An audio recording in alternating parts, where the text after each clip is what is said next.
Tonight in Olympia Watch, we're getting a clearer picture of this so-called Millionaires Tax moving through the state legislature. A day after the state Senate approved the bill, Governor Bob Ferguson says he wants to see a version that puts more money in the pockets of Washingtonians. Good evening, I'm Molly Shen. And I'm Preston Phillips. While we wait on a proposal from the State House, the governor says the bill needs to address the state's affordability crisis. KOMO's Michelle Esteban was at the governor's briefing today. She's live this evening in Olympia. Michelle, a lot of push and pull and legislative friction. Yeah, absolutely. You know, it passed 27 to 22 in the Senate after a lot of debate. You can bet that's also happening now in the House. I want to first address the elephant that is in the room. Today, the governor stated he is, quote, crystal clear that he will not support any form of an income tax for people earning less than $1 million a year. But he insists the bill, while it's moving in the right direction, it's not there yet. We are not there yet, and we are still not close to being there. Translation, there's work to do on the Millionaires Tax passed by the Washington Senate Monday and now being debated and considered by the House.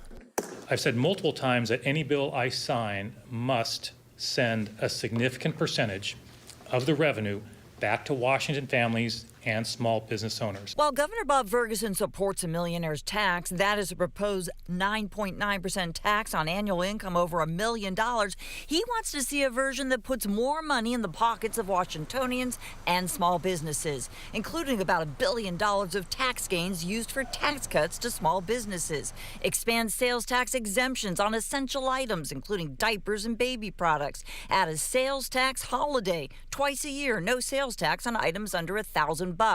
And a big priority, expanding the Working Families Tax Credit, a state program that gives money back to low to moderate income workers and families. So we must dramatically expand both how many working families qualify and the amount of money that they receive. And I need to see both of those things for any bill that I'd be signing. Governor, if the changes aren't made, would you veto the millionaires? Oh, I'm not going to get into a hypothetical. I mean, I think I've been pretty clear. I think where I've used the word must, you know. Critics have definitely suggested that this tax would prompt high earners and corporations to leave.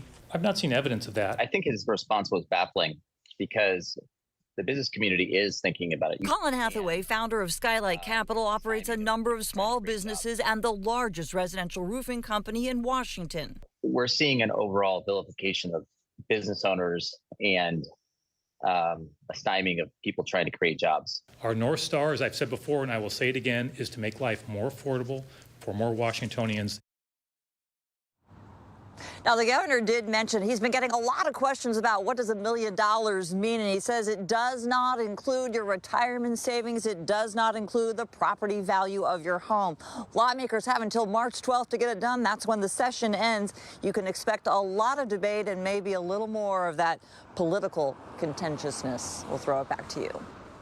And that brings us to our KOMO Pulse poll. You can scan the QR code there on your screen to participate. Tonight, we're asking, do you believe the millionaire's tax will eventually apply to people who make less than $1 million? This is a live look at the results tonight, and almost everyone here, 92% say, I'm sure it will. Drops way down to 4% saying possibly someday, and then 4% saying never. Again, if you'd like to weigh in, just scan the QR code there on your screen. That'll take you directly to the story on KOMOnews.com. And be sure to stick with KOMO for continuing coverage of the 2026 legislative session through our Olympia Watch reports. We'll have updates right here on KOMO TV and online at KOMOnews.com.